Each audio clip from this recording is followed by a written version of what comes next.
আসসালামু আলাইকুম। সবাইকে স্বাগতম জানাচ্ছি নতুন আরও একটি রেসিপি দেখার জন্য। আজকে আমি করেছি রাজকীয় স্বাদের চুটকি সেমাই বা চুটকি সেমাই পিঠা রেসিপি।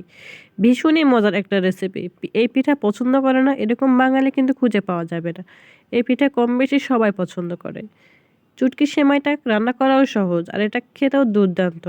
যারা চুটকি পিঠা বা চুটকি সেমাই খেতে পছন্দ করেন তাদের অবশ্যই ভালো লাগবে আমার আজকের রেসিপিটি। ভীষণই মজার একটা রেসিপি। এইভাবে একবার এই পিঠাটা খেলে বারবার খেতে ইচ্ছে করবে। সো ভিউয়ার চলুন মজাদার এই রেসিপিটি দেখে নেওয়া যাক। চুটকি সেমাই পিঠা রান্না করার জন্য আমি এখানে কিছু প্যাকেটের চুটকি সেমাই পিঠা নিয়েছি এবং তার সাথে নিয়েছি পরিমাণ মতো দুধ। দুধটাকে আমি আগে জাল করে ঘন করে নিয়েছিলাম এবং নিয়েছি নারকেলের দুধ বা নারকেলের পানি। নিয়েছি পরিমাণ মতো চিনি। চিনিটা আপনারা বাড়ি অথবা কমিয়ে নিতে পারবেন। তারপরে নিয়েছি 2টা এলাচ, দারুচিনি এবং একটা তেজপাতা। নিয়েছি কিছু কিশমিশ, বাদাম, কাজু বাদাম এবং চীনা বাদাম। নিয়েছি 2 চামচের মতো কনডেন্স মিল্ক। নিয়েছি অল্প পরিমাণের কোরানো নারকেল। প্রথমে আমি চুটকি পিঠাটাকে একটু ভেজে নেব। তার জন্য আমি একটা তাওয়ার মধ্যে চুটকি পিঠাটা দিয়ে দিয়েছি। দিয়ে আমি ভেজে নিব প্রায় 2-3 মিনিটের মতো। খুবই হালকা আছে আমি ভেজে নিয়েছি। চুটকি সেমাইটা যখন একটু লাল লাল হয়ে আসবে তখন পিঠাটা ভাজা হয়ে গিয়েছিল। তারপর যে পাত্রে আমি পিঠাটা রেডি করব সেই পাত্রে দিয়ে দিব দুধ এবং দিয়ে দিব নারকেলের দুধ বা নারকেলের পানি এবং তার সাথে দিয়েছি এলাচ, দারুচিনি এবং তেজপাতা। দিয়ে আমি দুধটাকে জাল করে নিয়েছি যতক্ষণ না বলক আসে। বলক আসলে খুব ভালোভাবে একটু নাড়াচাড়া করে দুধটা খুব ভালো করে ফুটিয়ে নিয়েছি। দুধটা যখন ফোটানো হয়ে যাবে তখন দিয়ে দেবো পরিমাণ মতো চিনি এবং দিয়ে দেবো কাজু এবং কিশমিশ, বাদাম। দিয়ে সবগুলোকে খুব ভালো করে আবারও নাড়াচাড়া করে মিশিয়ে নিব।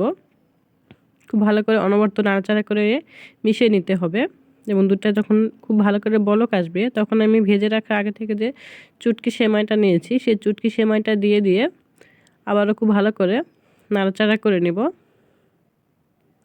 আর এই চুটকি সেমাইটা কিন্তু সেদ্ধ হতে দেরি হবে, এই জন্য আমি চুলার জালটা খুবই অল্প করে দিয়েছি। তারপর কিছুক্ষণ জাল হওয়ার পরে দিয়ে দিব কনডেন্স মিল্ক। কনডেন্স মিল্কটা দিয়ে আমি আবারও নাড়াচাড়া করে দিয়েছি। কনডেন্স মিল্ক দেওয়া হলে চুলার আঁচটা খুবই অল্প পরিমাণে রেখে আমি জাল করে নিয়েছি। তারপরে দিয়েছি কিছু কোরানো নারকেল। কোরানো নারকেল দেওয়া হয়ে গেলে আমি প্রায় 10 মিনিটের জন্য এই চুটকি সেমাইটাকে হালকা আঁচে রান্না করে নিব, যাতে চুটকি সেমাইটা খুব ভালোভাবে সেদ্ধ হয়ে আসে। কারণ এই চুটকি সেমাইটা আমি ভেজে নিয়েছি, একটু সেদ্ধ হতে দেরি হবে।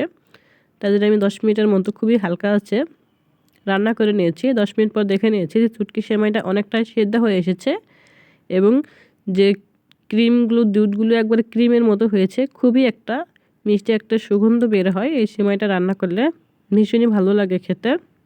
এইভাবে চুটকি সেমাই কিন্তু ভীষণই মজার। আমার চুটকি সেমাই পিঠা রেসিপি হয়ে গিয়েছিল। তারপরে আমি একটু পরিবেশনের জন্য একটু ঠান্ডা করে নিয়েছি। দেখতেই পাচ্ছেন কতটা লোভনীয় হয়েছে চুটকি সেমাই পিঠা রেসিপিটা। তারপর আমি পরিবেশনের জন্য উঠিয়ে নিব।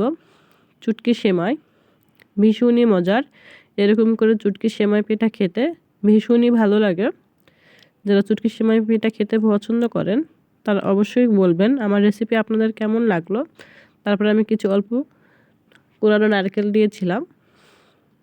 এই তো একেবারে পারফেক্টভাবে রাজকীয় স্বাদের চুটকি সেমাই পিঠা রেডি। এইভাবে চুটকি সেমাই পিঠার রেসিপি আপনি যদি কাউকে খাওয়াতে পারেন সে বারবার এই পিঠা আপনার খেতে চাইবে। ভীষণই ভালো লাগে খেতে। আর যারা কখনো এভাবে চুটকি সেমাই পিঠা তৈরি করে খাননি তারা অবশ্যই আমার এই রেসিপি দেখে একবার বাসায় তৈরি করে দেখবেন এইভাবে চুটকি পিঠা করলে কতটা ভালো লাগে। আর আমার রেসিপিটি ভালো লাগলে আমার চ্যানেলটাকে সাবস্ক্রাইব করবেন। Thank you watching my video.